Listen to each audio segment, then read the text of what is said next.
Story 1. I work at a childcare facility, and we are open from 8:30 a.m. to 4:30 p.m. We have strict rules about these times. 4:30 p.m. is supposed to be the latest time you can pick up your child, not the time you start showing up. We have a policy to charge for every 15 minutes past 4:30 p.m., but we tend to be lenient and waive the fee if it's a one-time situation and you're there before 5 p.m. We have a child with an entitled mother who is frequently late. This year, she has had to pay late fees over a dozen times and always argue, saying, "I pay you to watch my son, don't I?" This morning, she dropped off her son and came up to me, saying, "I'm going to be a bit late picking him up today."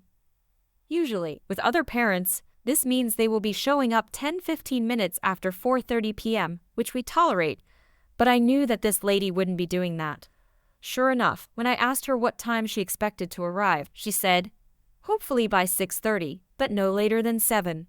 I have to do some Christmas shopping." I was shocked. She has been told repeatedly that 4:30 p.m. is the latest time to pick him up. I replied, "That isn't going to be possible. He needs to be picked up by 4:30 p.m. Any later than that, and you'll be charged. After 5:30 p.m., we call the police if we can't reach you." She answered, "I have urgent Christmas shopping to do today, so you'll just need to watch him." I reiterated our policy, and she said, "You've mentioned before that my son is a great kid. You should feel lucky to spend time with him. I thought you worked here because you love kids, or is it just for the money?" I was starting to get frustrated, but I couldn't lose my temper in front of the children, so I smiled and repeated our pickup policy. I suggested she speak to the manager if she didn't believe me. She laughed and said, "Just do what I pay you for and watch him," then walked off. I informed my manager, who called her after lunch to remind her that she needed to pick up her son by 4:30 p.m. at the latest. Apparently, she laughed it off and said she would pick him up, so we hoped that would be the end of it. 4:30 p.m. rolled around, and her son was now the only child left. We kept him entertained while we cleaned up and tried calling her, but she didn't answer. By 5 p.m., my manager called again, stating that if no one answered or came to pick him up, we would have to call the police. We tried the emergency contact numbers, but one was a friend who was already out of town for the holidays, and the father didn't pick up. We waited a bit longer because having the police show up would upset the boy, but by 5:30 p.m., we didn't know what else to do. I called her once more, and she finally answered. The conversation went like this. Her: "I told you I was going to be late." Me: "And I told you that wasn't acceptable. You're lucky we haven't called the police already." Her: "Don't threaten me. You knew I was going to be late. I told you I needed to do Christmas shopping." Me: "That's no excuse. You need to come get him right now, or we'll have to call the police so they can bring a social worker to collect him." Her: "You really know how to ruin Christmas, you meanie. I just wanted to get some presents." Me: "Just come pick him up now." Her: "Fine. You are the laziest teacher ever. You don't even want to look after one child." With that, she hung up. Around 5:45 p.m., she finally arrived. The manager told her that this was a serious matter and that they would have to take it to the board to decide if further action would be taken, such as reporting her to child services or refusing a place for her child next year. She lost her temper, claiming we had ruined Christmas and that she could have us all fired. She boasted that her family was accustomed to special treatment in town, as her husband made a lot of money, and she was disgusted that we didn't understand that. To top it off, when asked to leave, she grabbed a $10 bill from her purse and said, "Here, I've paid for the extra time you miserable folks had to spend. Get over it. He's an angel to look after." Hopefully, the board takes action against her because she is unbelievable. Story 2. It's exam season, and I'm in the extra care group. This group requires a bit of additional support during exams, and for me, that means I require a laptop and a private space. I have a few psychological issues, and my hands are incredibly shaky constantly, so I use a laptop for all of my exams rather than handwriting them. I've been doing this since I was in year 9, and I'm currently in year 13. One major issue I face is that I can't think straight unless I talk out loud. I can do this in a hushed whisper, but it's why I have to be alone. I'm seated at the back of a large hall with my computer, far away from everyone else, so I can freely explain my thoughts to myself while typing away. Before I continue with the story, I should explain that Mr. M is a high-ranking teacher with 2 students at this school. Though they aren't relevant to this story, Mr. M prioritizes these students heavily and places them in the best classes whenever he can the classes I'm in. They always got the top marks and were always winners in some sort of contest. Being the quiet-minded kid who focused more on daydreaming about superhero fantasies, didn't care much about these brats. I just kept doing my thing. Well, until today. I was in my history exam, quietly typing away about Stalinism and how Alexander Roman II messed everything up by trying to modernize it. I was also whispering to myself as I did it, telling myself what to write as I typed. But then, I felt something a very sharp tap. I looked up to see Mr. M glaring at me intently. I didn't understand what I had done wrong, so I went back to silently typing, struggling more because I was anxious about my thinking issue. Another hard tap. I turned back to him, and he hissed some sort of nonsense about me cheating. I remained silent. I would never cheat on an exam, even if I was struggling badly. Why would he accuse me of it now? The silence persisted until he muttered something about me having special treatment and his son needing the laptop. Before I could respond, he picked it up and started walking away. All of this happened quickly and quietly. I couldn't react. I just sat in stunned silence. My work was gone. I had been in this exam for an hour. I wanted to break down and cry. This was all too much for me. Luckily, Mrs. D, the one in charge of the exams, quickly noticed my lack of a computer. Mrs. D was the one who gave me the computer in the first place, so she knew something was wrong. She told me to go with her as she took me outside, where I explained everything. The lack of a computer, Mr. M accusing me of cheating, being kicked out of the exam hall, everything. She listened and then told me to stay there while she went off somewhere. From what I was told by a teacher who heard the commotion near Mr. M's classroom, Mrs. D had really let him have it. She berated him for ruining my exam and taking my property without any knowledge of my conditions. She eventually returned to me with the laptop and my memory drive. Luckily, he hadn't removed it and gave me an extra 15 minutes to complete my exam. I was able to finish the exam, even though I was a bit shaken up. I haven't seen Mr. M for the rest of the day, and I noticed his class was taken by a substitute teacher for that lesson. It turns out he's been confiscating work from others and giving it to his kids to hand in. Mr. M has been removed from the college and is not allowed to teach anywhere in my country's region or the surrounding areas. His children have also been expelled due to constant cheating. He's been replaced on the exam board by a very kind lady who had watched over me during my media exam. I need an invigilator near me while working due to some of my issues. Story 3. From all the entitled parent stories I have read, I think it's a good time to share mine. This happened before the global health crisis, but that doesn't really matter as much to the story. So, I was studying in the library and waiting for my parents to pick me up when an entitled mother and her equally entitled child approached me. The conversation started like this.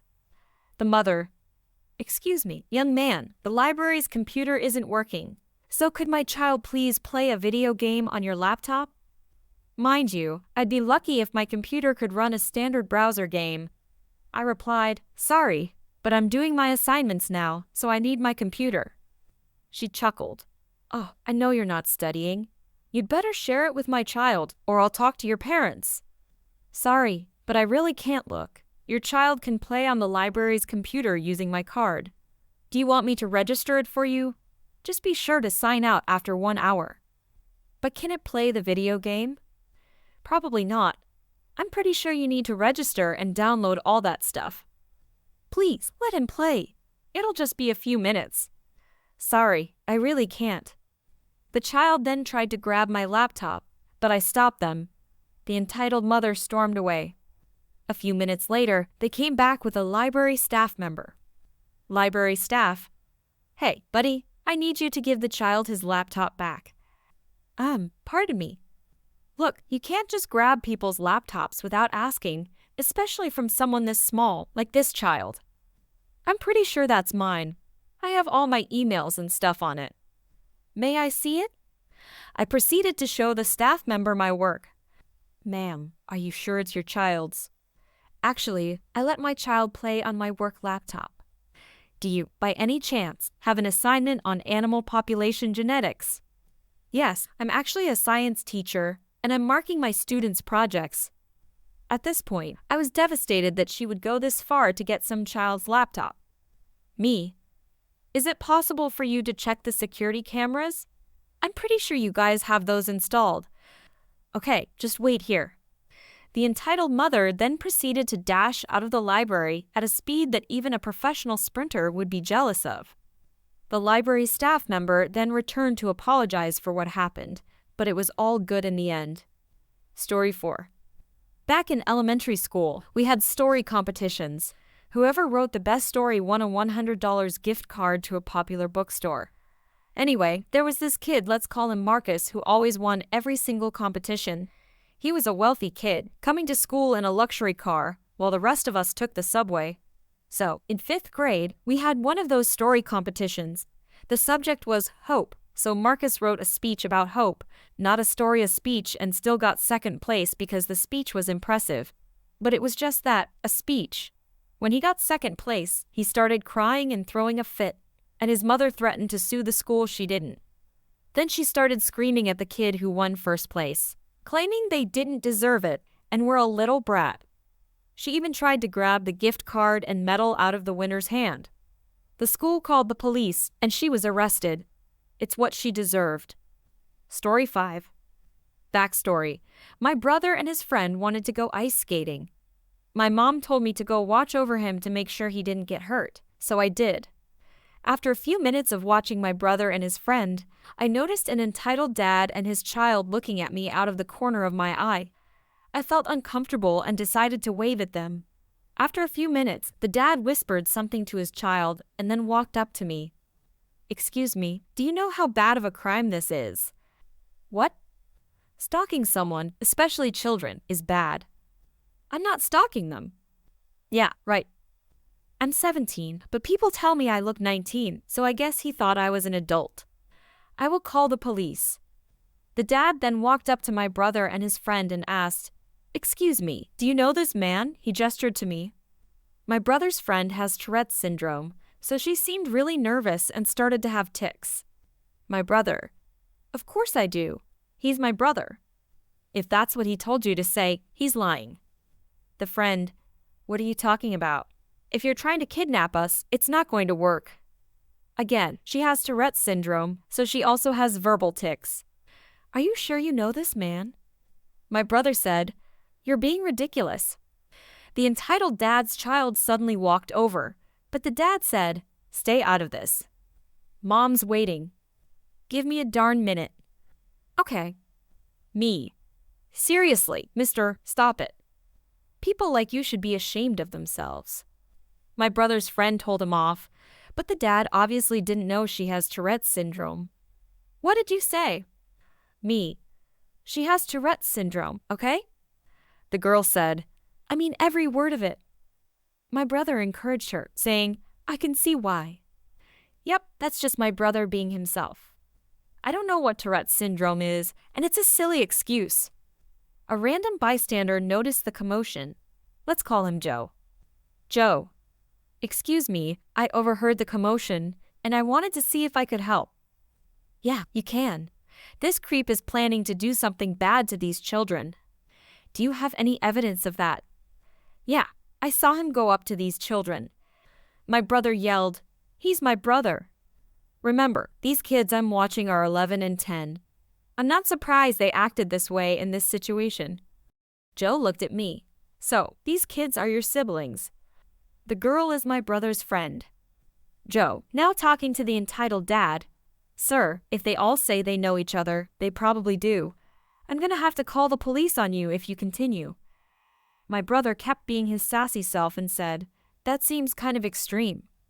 The entitled dad took the threat seriously and left, glaring at me. I thanked Joe, and we left. What an experience. Story 6. I read this open letter to the city council in a local newspaper a while ago, and it made me laugh and cringe, so I thought I'd share. It was a complaint from a father of a toddler girl. The gist of the letter was that when the garbage truck drove by his house in the morning, it woke up his daughter at 7 a.m., and she would be grumpy. This was a huge problem because she didn't need to get up before 8 a.m., and now he had to get up an hour early to get himself ready before his child woke up. His suggestion was that the city council invest in getting some city planners to redraw the route the garbage truck took so that it would pass by his house at a later time, matching his daughter's sleeping pattern. And the best part, do you know how often the garbage truck drove past his house? Every other Tuesday.